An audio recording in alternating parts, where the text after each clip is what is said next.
ಕೇಂದ್ರ ಸಚಿವರಾದ ಎಚ್.ಡಿ. ಕುಮಾರಸ್ವಾಮಿ ಅವರ ನಿರಂತರ ಪ್ರಯತ್ನದ ಫಲವಾಗಿ ಎಫ್ಸಿವಿ ತಂಬಾಕು ಮೇಲೆ ವಿಧಿಸಲಾಗಿದ್ದ ಶೇಕಡಾ 18ರಷ್ಟು ಸುಂಕವನ್ನ ಕೇಂದ್ರ ಸರ್ಕಾರ ಹಿಂಪಡೆದಿದೆ. ಇದರಿಂದಾಗಿ ಕಳೆದ ಕೆಲವು ದಿನಗಳಿಂದ ಸ್ಥಗಿತಗೊಂಡಿದ್ದ ತಂಬಾಕು ಹರಾಜು ಪ್ರಕ್ರಿಯೆ ಮತ್ತೆ ಚಾಲನೆ ಪಡೆಯಲಿದ್ದು ರೈತರಲ್ಲಿ ಹರ್ಷ ತಂದಿದೆ. ತಂಬಾಕಿನ ಮೇಲೆ ಶೇಕಡಾ 18ರಷ್ಟು ಅಬಕಾರಿ ಸುಂಕ ವಿಧಿಸಿದ್ದರಿಂದ ಹೊರೆ ಹೆಚ್ಚಾಗಲಿದೆ ಎಂಬ ಕಾರಣಕ್ಕೆ ಖರೀದಿದಾರರು ಹರಾಜು ಪ್ರಕ್ರಿಯೆಯಿಂದ ದೂರ ಉಳಿದಿದ್ರು. ಇದರಿಂದಾಗಿ ಮೈಸೂರು ಮತ್ತು ಹಾಸನ ಜಿಲ್ಲೆಯ ಪ್ರಮುಖ ತಂಬಾಕು ವಲಯಗಳಾದ ಹುಣಸೂರು, ಪಿರಿಯಾಪಟ್ಟಣ, ಎಚ್.ಡಿ. ಕೋಟೆ ಹಾಗೂ ಅರಕಲಗೂಡು ಭಾಗದ ಬೆಳೆಗಾರರು ತೀವ್ರ ಆತಂಕಕ್ಕೆ ಒಳಗಾಗಿದ್ದರು. ಬೆಳೆದ ಬೆಳೆ ಮಾರಾಟವಾಗದೆ ಮಾರುಕಟ್ಟೆಗಳು ಸ್ಥಗಿತಗೊಂಡಿದ್ದವು.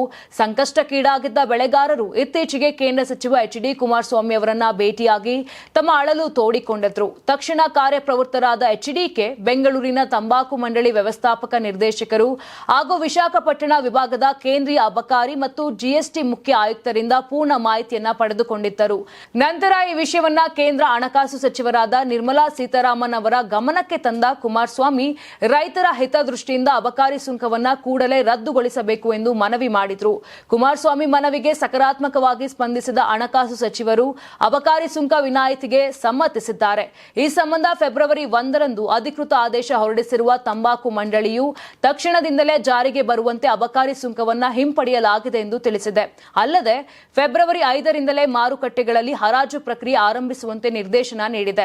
ಇನ್ನು ತಂಬಾಕು ಬೆಳೆಗಾರರ ಪರವಾಗಿ ಕೈಗೊಂಡ ಈ ನಿರ್ಧಾರಕ್ಕಾಗಿ ಕೇಂದ್ರ ಹಣಕಾಸು ಸಚಿವೆ ನಿರ್ಮಲಾ ಸೀತಾರಾಮನ್ ಅವರಿಗೆ ಎಚ್.ಡಿ. ಕುಮಾರಸ್ವಾಮಿ ಅವರು ಧನ್ಯವಾದ ತಿಳಿಸಿದ್ದಾರೆ.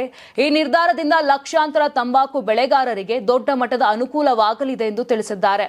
ಅಂತಾರಾಷ್ಟ್ರೀಯ ವಾಣಿಜ್ಯ ಮೇಳ 2026 ಫೆಬ್ರವರಿ 6, 7, 8ರಂದು ಬೆಂಗಳೂರಿನ ಅರಮನೆ ಮೈದಾನದ ತ್ರಿಪುರವಾಸಿನಿಯಲ್ಲಿ ಆಯೋಜಿಸುತ್ತಿದೆ. ಇದು ಕರ್ನಾಟಕ ಕೃಷಿ ಇಲಾಖೆ ಪ್ರಕಟಣೆ. ಯಾರಾಗ್ತಾರೆ ಎಂಎಲ್ಎ ಅಭ್ಯರ್ಥಿ 2028 ಶೀಘ್ರದಲ್ಲೇ. ಪ್ರತಿದಿನ ಒಂದೊಂದು ಕ್ಷೇತ್ರದ ಟಿಕೆಟ್ ಆಕಾಂಕ್ಷಿಗಳ ಸಂಪೂರ್ಣ ಮಾಹಿತಿ ಪೊಲಿಟಿಕಲ್ ಜರ್ನಲಿಸ್ಟ್ ಕೆಎಂ ಶಿವಕುಮಾರ್ ಅವರಿಂದ. ಕರ್ನಾಟಕದ ನಂಬರ್ 1 ಡಿಜಿಟಲ್ ಮೀಡಿಯಾ ನಿಮ್ಮ ನೆಚ್ಚಿನ ಕರ್ನಾಟಕ ಟಿವಿಯಲ್ಲಿ ಮಾತ್ರ. ನೀವು ಸಣ್ಣ ಆಗ್ಬೇಕಲ್ವಾ? ಅದು ಒಂದು ಉತ್ತಮ ಆಹಾರದಿಂದ ಸಣ್ಣ ಆಗ್ಬೇಕಲ್ವಾ? ಪ್ರತಿದಿನ ನಮ್ಮ ಜೀನಿ ಸ್ಲಿಮ್ ನ ಯೂಸ್ ಮಾಡಿ ಯಾವುದೇ ಸೈಡ್ ಎಫೆಕ್ಟ್ ಇಲ್ದಂಗೆ ನೀವು ಸಣ್ಣ ಆಗ್ತೀರಾ.